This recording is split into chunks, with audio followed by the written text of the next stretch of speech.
शहर के जाने माने रईस हीराचंद और उनकी पत्नी सुजाता की चमचमाती महंगी कार बंगाल की एक पुरानी बस्ती की सुनसान गली में एक बेरौनक से पुराने मकान के बाहर आकर रुकती है। सुजाता, ये तुम मुझे किस जगह लेकर आई हो? ये तो कोई गरीबों की बस्ती लगती है, यहाँ ऐसा क्या है? हीराचंद के कुछ भी समझ में नहीं आ रहा था कि सुजाता उसे ऐसी अजीब सी जगह क्यों लाई है, जिस मकान में दिन में भी अंधेरा दिख रहा था और धुआं उठ रहा था। आप मेरे साथ अंदर चलिए, सब समझ जाएंगे। यहाँ हमारी हर समस्या का समाधान मिलेगा। सुजाता और हीराचंद आशंकित कदमों से उस मकान में दाखिल होते हैं। तभी उन्हें किसी महिला की बाहरी आवाज सुनाई पड़ती है। चले आओ, चले आओ। हीराचंद ने देखा कि उस मकान के अंदर अंधेरा था। अचानक हीराचंद की निगाह एक कमरे की ओर पड़ी, जिसके अंदर हल्की हल्की सी रोशनी आ रही थी और उस कमरे के अंदर से धुआं उठ रहा था। शायद उस कमरे के अंदर आग जल रही थी। है? ये किसकी आवाज है? यहाँ इतना अंधेरा क्यों है और ये धुआं कैसे उठ रहा है? मेरा तो यहाँ दम घुट रहा है। सुजाता और हीराचंद धीरे धीरे कदमों से उस कमरे के अंदर चले गए। अंदर वाले कमरे में बिखरे बाल वाली एक खूबसूरत सी बूढ़ी औरत सामने जल रही आग में एक मुर्गी की गर्दन काटकर उसका खून गिरा रही थी और मुर्गी का शरीर छटपटा रहा था।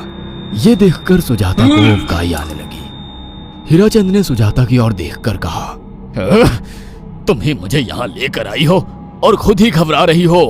कौन है ये भयानक सी शक्ल वाली औरत और हम यहाँ क्यों आए हैं? अचानक उस औरत ने एक झटके में मुर्गे की गर्दन धड़ से अलग कर दी। ये देखकर सुजाता के मुंह से चीख निकल गई और सेठ हीराचंद भी सहम गया। वो बहुत डरावना नजारा था। ये अघोरा ताई हैं। ये हमें अपनी काली तंत्र विद्या से संतान सुख प्रदान कर सकती हैं। इसलिए मैं आपको यहाँ लेकर आई हूँ। कैसी बात करती हो? जहाँ बड़े से बड़े डॉक्टर सफल नहीं हुए, वहाँ ये मामूली औरत क्या कर लेगी? हीराचंद की बात सुनकर अघोरी ताई ने गुस्से से हीराचंद की ओर देखकर कहा, नादान हीराचंद, काली विद्या में इतनी शक्ति है कि मरे को भी जिंदा कर दे। संतान पैदा कराना कौन सा मुश्किल है? तुम्हें मेरा नाम कैसे पता? क्या तुम सच में हमें संतान सुख दिला सकती हो? तुम जितनी दौलत मांगोगी मिल जाएगी, अगर ये संभव है तो। संतान का नाम सुनते ही हीराचंद की आंखों में चमक आ गई। वह संतान के लिए कुछ भी कर सकता था। तुम लोगों को मुझे एक नवजात शिशु लाकर देना होगा।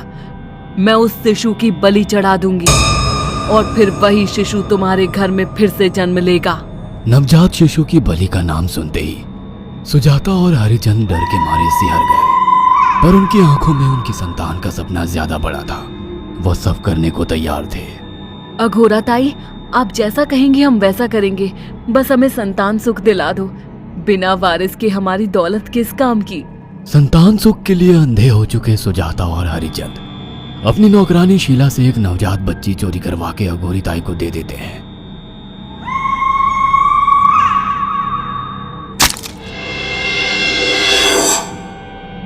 उस शिशु की बलि से सुजाता गर्भवती हो जाती है। देखा आपने अघोरा की तंत्र शक्ति?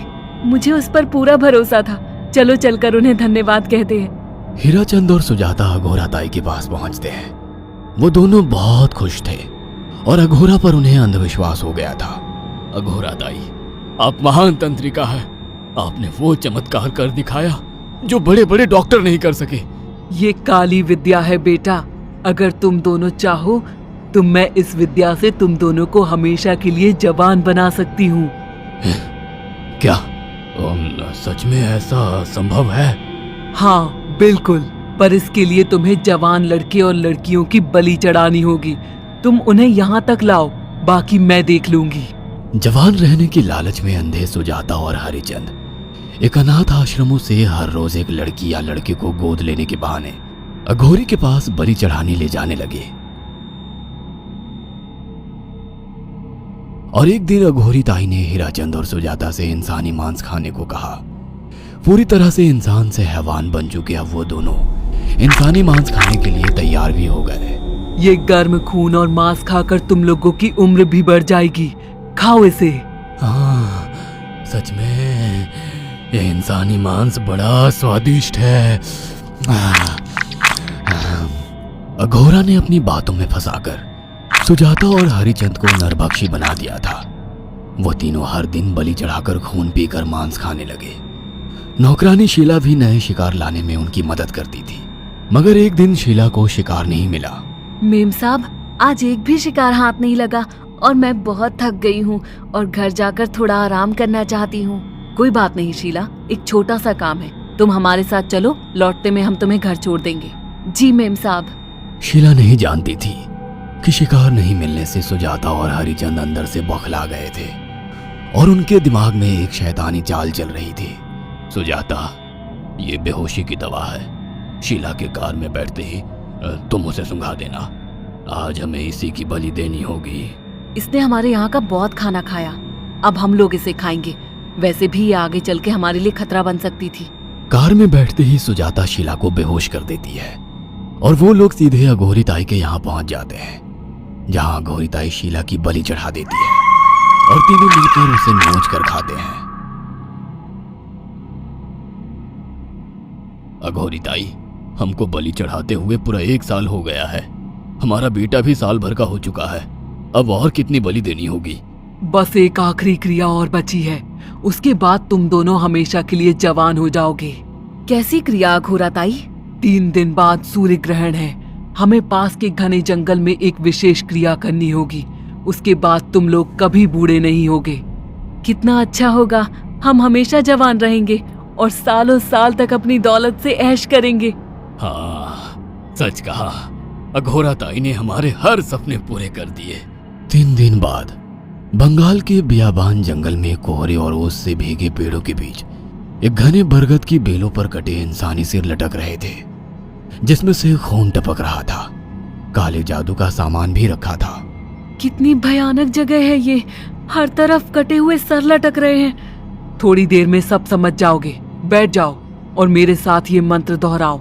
ओ, अघोरा, ये किन लोगों की कटी हुई गर्दनें हैं?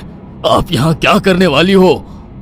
हीराचंद की बात सुनकर अघोरा जोर जोर से हंसने लगी और उसने एक शैतानी हंसी हंसते हुए हीराचंद की ओर देखकर कहा, तुम जैसे ही लोगों ने अपनी इच्छाओं को पूरा करने के लिए इन लोगों की बलि चढ़वाई है और फायदा उठाया है। अब तुम दोनों आंखें बंद करके यहाँ बैठ जाओ और मेरे साथ मंत्रों को दोहराते जाओ।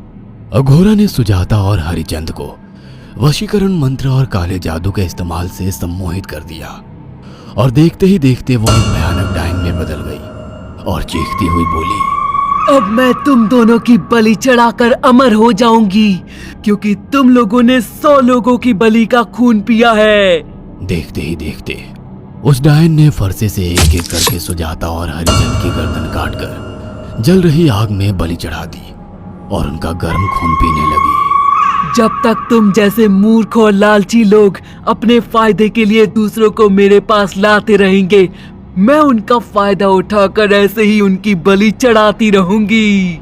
दरअसल अघोरा एक डायन थी और अपना स्वार्थ पूरा करने के लिए उसने हीराचंद और सुजाता की लालच का फायदा उठाकर उनकी भी बलि चढ़ा दी। बुरे काम का बुरा ही नतीजा मिलता है।